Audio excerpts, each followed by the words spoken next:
Boa noite a todos. Eu sou a atleta Rafaela Silva, campeã olímpica de judô. Fazer judô, para mim, é muito mais fácil do que estar aqui. Eu sou bem tímida, então, por isso eu estou um pouco sem jeito, mas a gente sempre tem que se acostumar a entrar no personagem, né? Porque eu estou acostumada no meu cotidiano, que é entrar dentro do tatame para treinar, para competir, e o extra tatame, para mim, é muito difícil. Eu sempre tentei correr das câmeras, mas não tem jeito, a gente tem que falar, a gente precisa falar, inspirar novos jovens. Então, vim contar um pouco hoje sobre a minha história, sobre a minha trajetória, e espero poder contribuir e inspirar vocês que estão aqui no dia de hoje. Eu queria primeiro agradecer a oportunidade. Eu morei durante um período da minha vida dentro da Cidade de Deus, uma comunidade bem conhecida no Rio de Janeiro. E, aos 5 anos, o meu pai também foi criado na Cidade de Deus, a minha mãe no Gardenia Azul, que era bem próximo da Cidade de Deus. E o meu pai, ele participava daquele movimento quando saiu o filme Cidade de Deus. Meu pai é bem desse período, então ele sabe como era criar 2 filhas mulheres dentro de uma comunidade. Então, quando eu tinha 5 anos e a minha irmã tinha 8, meu pai queria procurar alguma coisa para a gente fazer. E eu lembro que dentro da comunidade só tinha uma associação dos moradores bem pequena. E eu lembro que, na época, tinha dança, que eu nunca levei muito jeito, pela maneira como eu sou muito tímida, então nunca levei muito jeito com a dança. Tinha judô, que eu nunca tinha escutado na vida, e futebol. Quando meu pai deu as opções, a minha irmã foi para a dança, e eu falei que eu queria ser jogadora de futebol, porque era a única referência que a gente tinha, né, durante a Copa do Mundo, parar para pintar a rua, para assistir o jogo da seleção brasileira de futebol. E só que eu comecei a treinar, só que eu não podia competir, porque o futebol era só para os meninos. Então, às vezes, o meu professor conversava com o técnico do outro time, quando tinha campeonato, às vezes eu podia jogar, às vezes eu ia só para assistir. E eu ficava muito chateada com aquilo. E eu acabei indo, por acaso, assim, ver o que era o judô. E, quando eu cheguei lá, eu vi que não tinha essa divisão entre homens e mulheres, entre pessoas que têm mais dinheiro, outras que não têm, que têm pouco. Então, eu consegui me identificar ali dentro do judô. Então, eu comecei na minha aula, eu não tinha kimono, então eu treinava com a minha roupa. Eu não podia fazer todos os dias da semana, porque eu não tinha tantas roupas assim, minha família não tinha dinheiro para comprar. Então, se eu treinasse com a minha roupa, eu não ia ter roupa para andar no dia a dia. E eu comecei a fazer judô porque era um meio de brincar com as crianças que tinha na comunidade, porque, às vezes, a gente estava brincando na rua, começava o tiroteio, a gente tinha que correr para dentro de casa. Então, era bem difícil assim para a gente no dia a dia. Às vezes, a gente não conseguia sair para ir para a escola, porque eu estudava fora da Cidade de Deus, estava tendo a operação da polícia, a gente não conseguia nem entrar e nem sair da comunidade. Então, eu tive uma infância bem turbulenta, e através do esporte, eu consegui transformar minha vida, a vida da minha família. Eu sou muito grata ao esporte. Então, eu comecei aos 5 anos. Aos 8 anos, a minha família foi expulsa da comunidade. Chegou o pessoal que mandava na comunidade e falou que a minha família tinha 24 horas para se mudar, que a gente não podia morar mais lá. E o meu pai ficou desesperado, porque ele era entregador numa pizzaria, e minha mãe era caixa de supermercado, então a gente não tinha dinheiro de uma hora para outra. Às vezes, a gente não tinha nem para comprar um chinelo. E eles falaram, não, a gente não quer saber, é 24 horas para sair. Aí meu pai tinha um amigo que tinha uma casa muito engraçada, não tinha teto, não tinha nada, era várias goteiras, mas era o único lugar que a gente tinha naquele momento. Então, a gente mudou para a freguesia, onde a minha família mora até hoje. E era um quarto, sala, um banheiro, e a gente botava os colchões lá com as panelas do lado, porque, quando chovia, a gente tinha que ficar mexendo no colchão, porque tinha bastante goteira, bastante filtração. Mas a gente não deixava de treinar, né? Eu ia para o treino, a minha irmã ia para o treino também, meu pai e minha mãe para o serviço, e a gente continuava lá, buscando. Foi onde abriu a academia Body Planet, na esquina da rua onde minha mãe morava, que não tinha nada lá. Quando a gente foi morar, era tudo de barro. Aí, do nada, a gente viu que estava colocando asfalto, estava uma movimentação de obra. Aí levantaram uma academia muito grande na esquina e a gente foi lá conhecer. Aí comentaram que ia ter capoeira, judô, natação, escalada, e falaram que o técnico do judô ele tinha acabado de se aposentar da seleção, ele foi a 5 Olimpíadas, e a gente foi lá fazer uma aula, já que a gente treinava judô, que a minha irmã acabou também desistindo da dança e indo para o judô. E eu lembro que, na minha primeira aula, o meu professor, Geraldo Bernardes, foi meu técnico durante 19 anos, e ele chamou meu pai na janela e falou que a gente tinha um talento diferenciado, que um dia ele colocaria a gente na seleção brasileira de judô. Isso eu com 8 anos e a minha irmã com 11. Eu não sabia nem o que era a seleção brasileira de judô. Então, meu pai falou, eu só saí andando e falei, esse velho está doido, sei nem o que é seleção brasileira de judô. E eu continuava treinando, porque eu queria brincar. Eu era uma criança bem agitada, aquela que a mãe não queria o filho junto, porque eu era da bagunça mesmo. Então, o judô sempre foi a filosofia da disciplina, da hierarquia, o respeito. O judô sempre cobrou muito isso. Então, eu comecei a entender que eu tinha que me adaptar, eu tinha que andar na linha se eu quisesse, de fato, seguir um caminho dentro do judô, dentro do esporte. E eu comecei a competir, comecei a ganhar, eu ganhava todas as competições.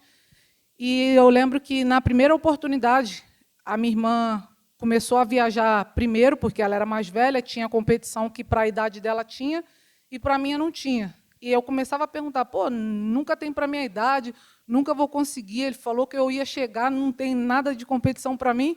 E ela foi para os Estados Unidos, foi para outros países, entrou na seleção brasileira.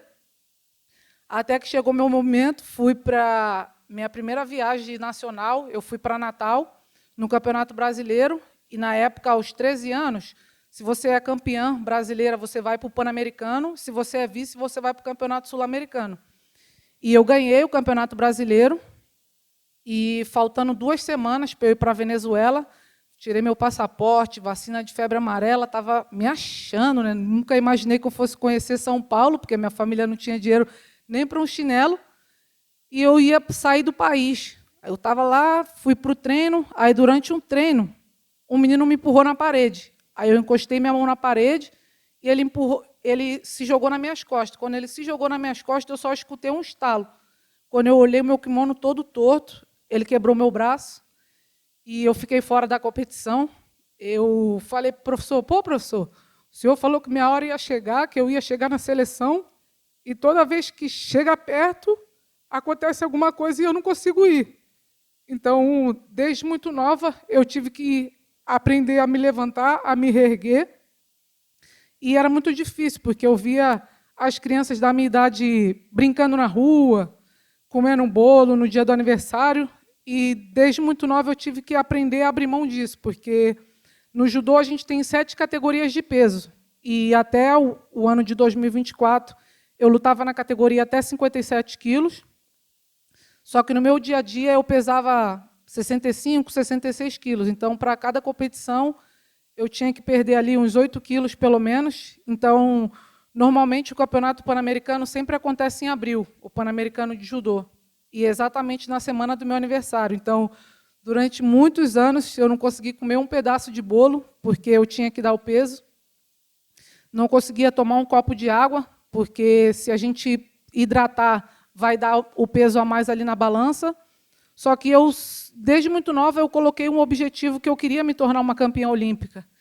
E, muitas das vezes, a gente coloca um objetivo, a gente coloca uma meta, e a gente acha que vai acontecer de uma hora para outra.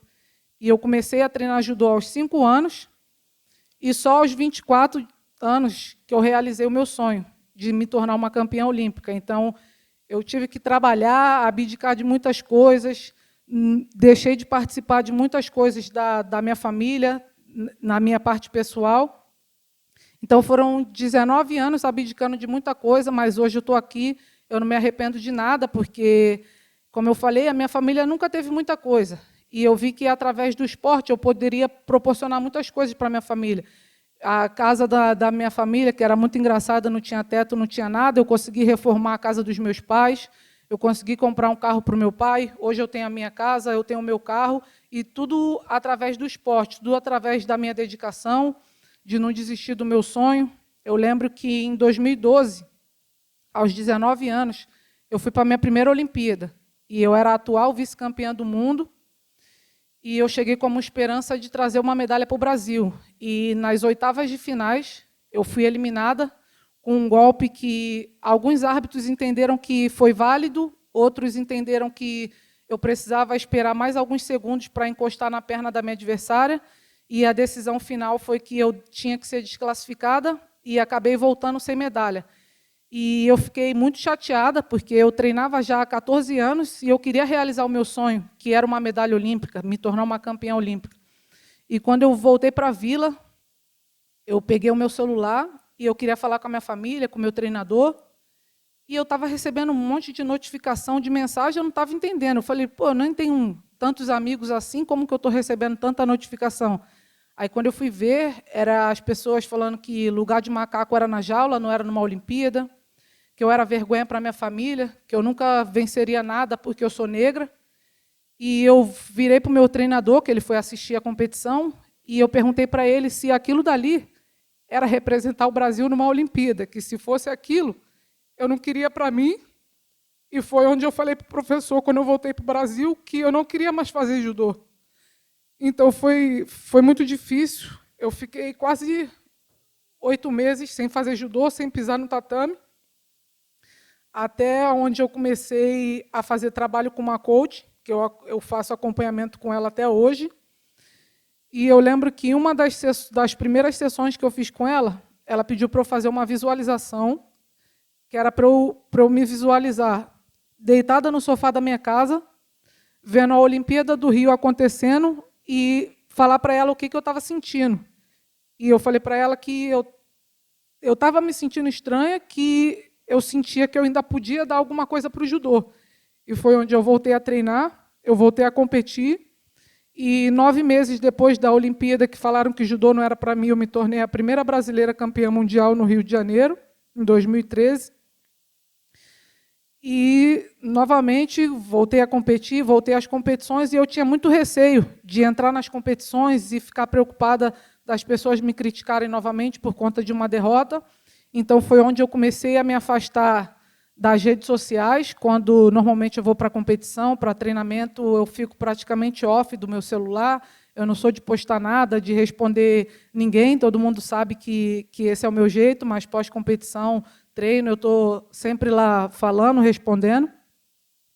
E 2014, 2015 tiveram bastante competições no ciclo. Para quem não acompanha muito, não entende muito do judô, a nossa classificação ela dura os 4 anos, de uma Olimpíada até a outra. A gente tem que estar sempre competindo, porque, se eu ganhar uma competição em fevereiro desse ano, em fevereiro do ano que vem, ele perde 50% do valor. Aquele ponto que eu ganhei em fevereiro de 2025, em 26, ele já vira 50%. E tem um ranking mundial. Para ir para a Olimpíada, antes, eram 14 mulheres e 22 homens. Aí, a partir da Olimpíada de Tóquio, foram 18 meninas e 18 meninos. Então, para classificar para a Olimpíada, tem que estar até os 18.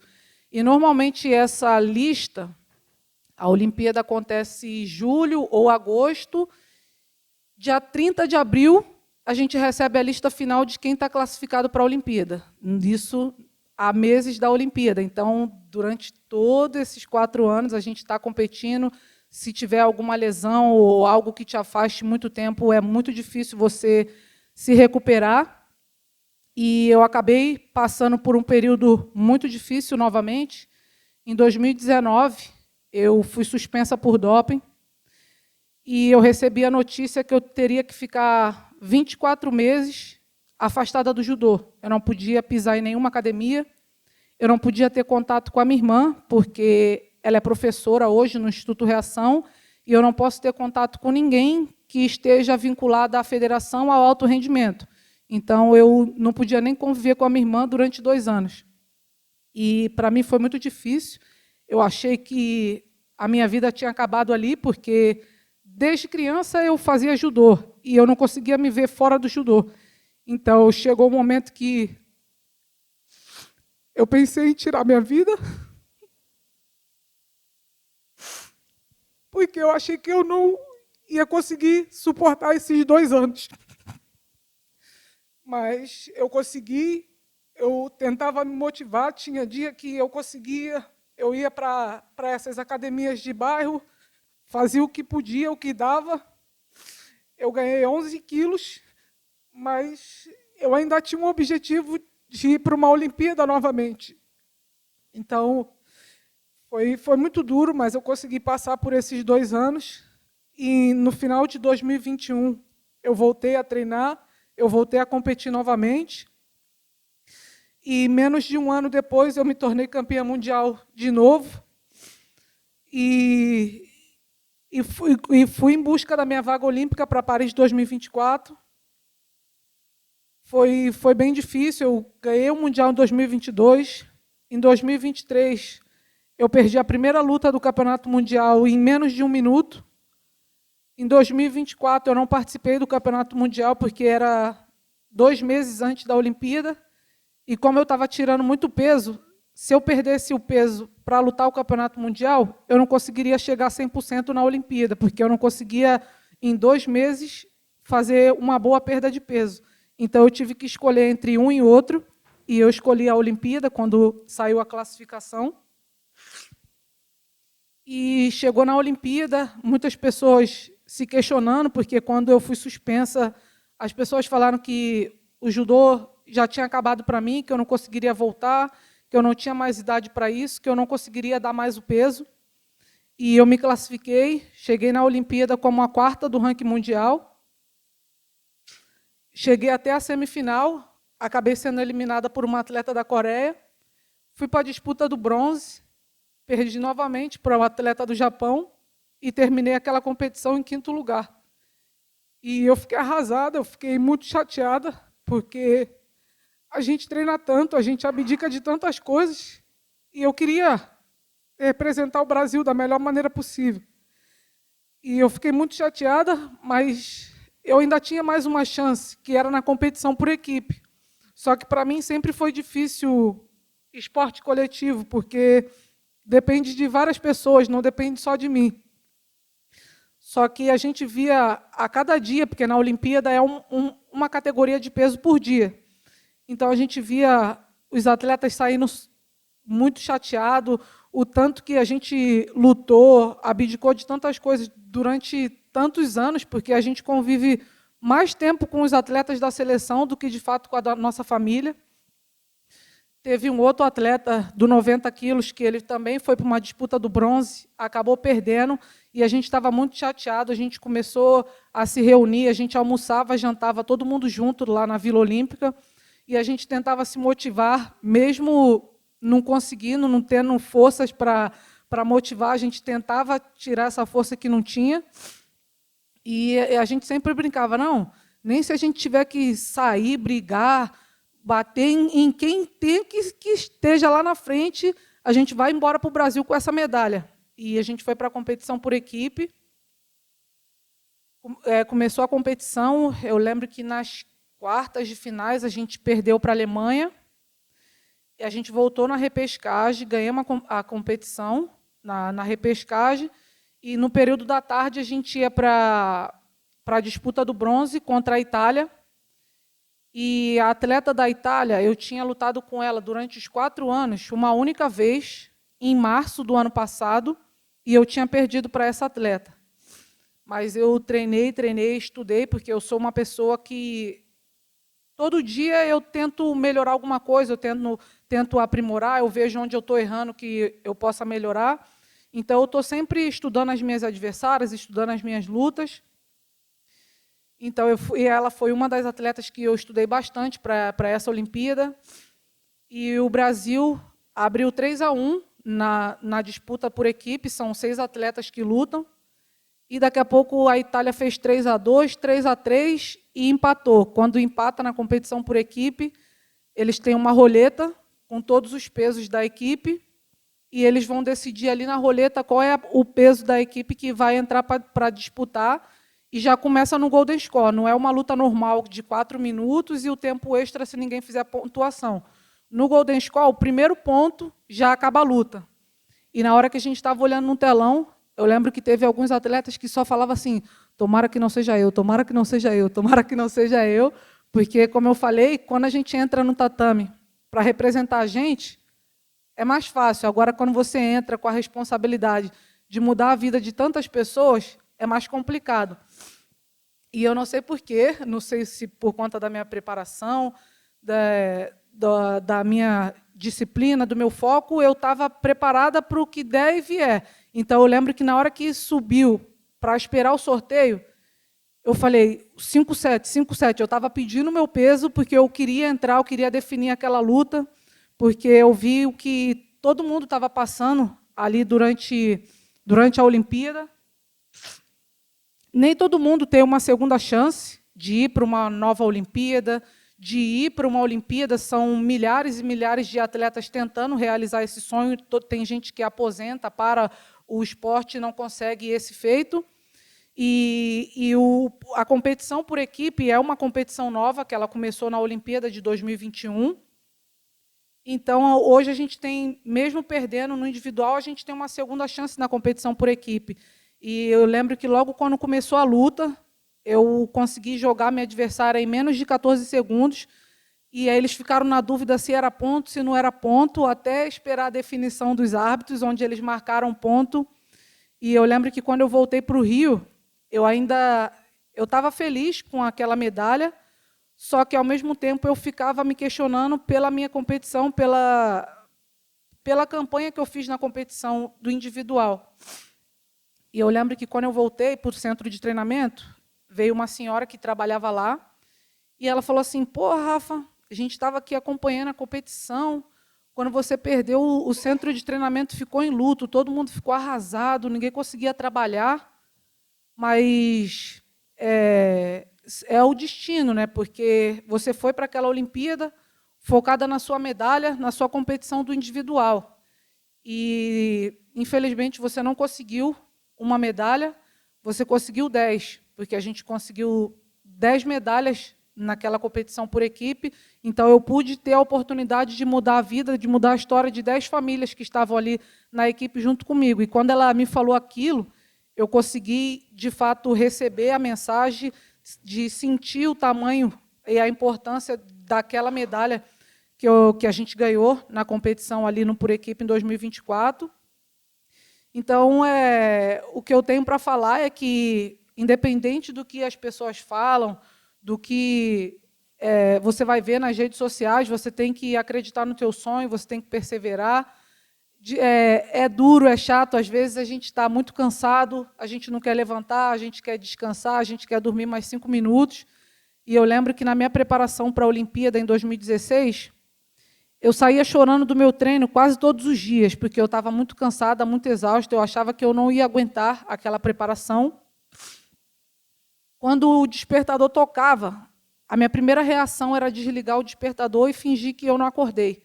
E eu pensava qual a desculpa eu ia dar para o meu treinador para falar que eu não fui no treino naquele dia. Só que, quando eu deitava a cabeça no travesseiro, eu não conseguia dormir, porque eu lembrava que, cada dia que eu ficasse sem treinar, as minhas adversárias chegariam mais preparadas do que eu na Olimpíada. E eu levantava, mesmo atrasada, correndo, eu levantava, ia para o treino, eu chorava, o meu corpo doía, mas, quando, de fato, eu realizei o meu sonho naquela Olimpíada Rio 2016, quando acabou, eu estava tão preparada, tão focada, tão destinada ali naquele dia, que eu estava esperando mais luta. Eu não tinha acreditado que, de fato, eu tinha realizado o meu sonho. Então, com certeza, vale sim a pena você abrir mão das suas coisas. É muito duro. A minha irmã casou, eu não pude participar. Eu tinha um treinador de jiu-jitsu que eu estava na China competindo, e o horário lá é invertido. Aqui era noite e lá era de manhã. Aí eu entrei no Instagram, eu vi que tinha um monte de gente postando uma foto de luto no perfil, luto. Aí eu mandei para uma menina que treinava comigo. Eu falei, mas o que aconteceu? Ela falou, o Silvestre morreu. Eu falei, o Silvestre morreu? Ele era instrutor de helicóptero e ele foi dar uma aula, ele bateu numa pedra e acabou morrendo. Eu não conseguia chegar da China até o Brasil, então eu não pude me despedir do meu treinador. Então, tem muitas das coisas que as pessoas não acompanham, não sabem, só vê ali no dia que a gente está pronto ali para a competição. E, muitas das vezes, quando a gente perde, dificilmente a gente recebe um acolhimento, a gente recebe uma mensagem positiva. A maioria das mensagens que a gente recebe é tudo querendo colocar a gente para baixo, falando que a gente não treinou, a gente não se preparou, mas, pelo contrário, a gente abdica de tantas coisas, a gente abre mão de tantas coisas, a gente quer sempre representar o Brasil da melhor maneira possível, a gente treina tanto, a gente se entrega tanto, porque eu até brinco com o pessoal, eu falo que o brasileiro tinha que ganhar medalha dobrada, porque a maioria das nossas competições acontece na Europa. E, para a gente chegar na Europa, a gente pega um voo de pelo menos 9, 10 horas, 11 horas. O pessoal pega um trem de 45 minutos, não precisa de fuso horário, tem a alimentação deles, a gente não tem um arroz, um feijão para comer lá fora, tem que comer a comida de lá, tem fuso horário, tem toda a viagem, e, quando a gente perde, as pessoas falam que a gente não treinou, que a gente não está preparado, que a gente não presta para aquilo. Então, é bem dolorido escutar isso, mas, como eu falei, eu usei esse método de ficar fora das redes sociais, ficar fora, longe do meu celular. Eu viajo, eu levo meu videogame, eu fico no quarto focada no que eu tenho que fazer, porque o judô, quando as pessoas me perguntam, eu falo que o judô é a minha vida, porque é o meu trabalho. Se eu não cuidar do meu corpo, se eu não cuidar dos meus treinos, da minha preparação, eu não consigo desempenhar o meu judô, o meu talento. Então, com certeza, eu sinto muito orgulho da minha trajetória, do que eu fiz dentro do judô, e não deixe de acreditar nos sonhos de vocês. Acreditem, lutem, busquem, persevere, porque, sim, de fato, hoje eu estou aqui para contar que os nossos sonhos, sim, podem ser realizados.